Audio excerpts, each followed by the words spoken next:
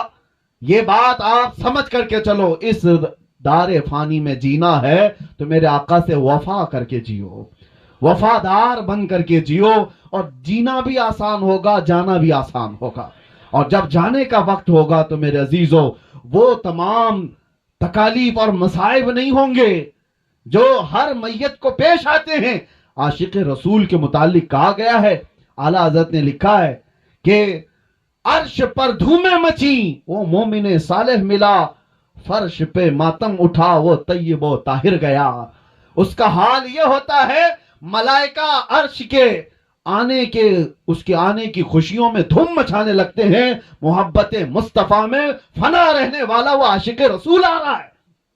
اور ادھر کیا ہوتا ہے، پوری روئے زمین اس کے جانے کے غم میں ماتم کنا ہے، سب کے دل محسوس کر رہ جاتے ہیں۔ زندگی گزارو تو ایسی زندگی گزارو کہ جس کے جانے کا غم پوری دنیا کو ہو اور ملائکہ کو اس کا استقبال ہو۔ اور اسی لیے ہم کہتے ہیں کہ ملائکہ کو اس کا استقبال ہو، یہ کب ہوگا؟ تم کیا چیز دیکھنے کے لیے دنیا میں جی رہے ہو؟ ہر آدمی اپنے اپنے کچھ نہ کچھ ایکسپیکٹیشن رکھتا ہے، 40 سال کا ہو گیا ہوں، اتنا کمایا ہوں، یہ چاہیے۔ عام نوجوانوں کی زندگی تو یہ ہے کہ آج ایک کسی حسین لڑکی کو اپنے دامے فریب میں پھنسا لینا، یہ سمجھتا ہے زندگی کا بہت بڑا تیر مار لیا میں نے، کون سا بڑا کام کر لیا۔ ہاں، لڑکیوں کو چیٹنگ کے ذریعے، ڈیٹنگ کے ذریعے، فلاں کے ذریعے، اس کے ذریعے، اس کے ذریعے پھنسا لینا، یہ بہت بڑا کام ہے، تو رم کھاؤ۔ ارے تم کیا جانتے ہو شہ سوار کون تھے اور ہمارے جرنیل اور لیڈر کون تھے؟ کاش آج کا جوان پڑھ لیتا خالد بن ولید کون ہے، جانتا تو یہ سب جو لکھے پکے ہیں یہ سب ختم ہو جاتے۔ یہ کاجو بادام کی باڈیاں، خالد بن ولید 125 جنگیں لڑی اپنی زندگی، 125 جنگیں، اور ایک جنگ میں بھی اللہ نے ان کو شکست نہیں دی۔ اور جانتے ہو اسی لیے میں ان کا ذکر کر رہا ہوں، خالد بن ولید جب لڑنے کے لیے جاتے تھے تو ان کے ہاتھ میں جو تلوار تھی وہ 35 کلو کی ہوتی تھی، 35 کلو کی تلوار، اور کہا جاتا ہے کہ تقریباً 30 سے 40 کلو کا وہ ڈھال جس سے تیر بچاتے تھے، اٹھا کے دکھاؤ۔ اور اس حال میں وہ جنگ کرتے تھے، اور خود خالد بن ولید کہتے ہیں ایک جنگ ایسی ہے جنگ موتا جس میں 9 تلواریں میرے ہاتھ سے ٹوٹی، 9 تلواریں ٹوٹی، پھر بھی پیچھے نہیں ہٹے۔ اور کون سی طاقت تھی، کون سی قوت تھی خالد بن ولید کے پاس؟ جانتے ہو کیا کھاتے تھے وہ، کس چیز سے بے خوف جیتے تھے؟ بات در حقیقت یہ ایک جنگ میں یہ لوگوں نے منظر دیکھ بھی لیا۔ خالد بن ولید اچانک لڑتے لڑتے نرغے میں پھنس گئے، اور ایک کافر ان کے سر پر تلوار اٹھا چکا تھا اور آپ کا امامہ گر گیا تھا۔ خالد بن ولید نے اپنی گردن نہیں بچائی، امامہ بچانے کے لیے آگے گئے۔ ارے وہ دشمن گردن پر تلوار اٹھایا ہے اور گرا ہوا امامہ اٹھانے چلے گئے۔ ان کا یقین کیسا تھا، گردن اس وقت تک نہیں کٹے گی جب تک مولا نہیں چاہے گا۔ امامہ اٹھا لیا، اپنا امامہ لے لیا، وہ سامنے دشمن جو کھڑا تھا وہ حیرت میں ہے، کہا ایک چھوٹا سپاہی بھی ایسی غلطی نہیں کرتا، تم تو سپہ سالار ہو خالد بن ولید، کہ تم ایسے وقت میں جب تلوار تمہاری گردن پر ہو اور تم اپنا کھویا ہوا امامہ اٹھانے جا رہے ہو، یہ پگڑی اٹھانے جا رہے ہو۔ خالد بن ولید نے جواب دیا تھا، بات در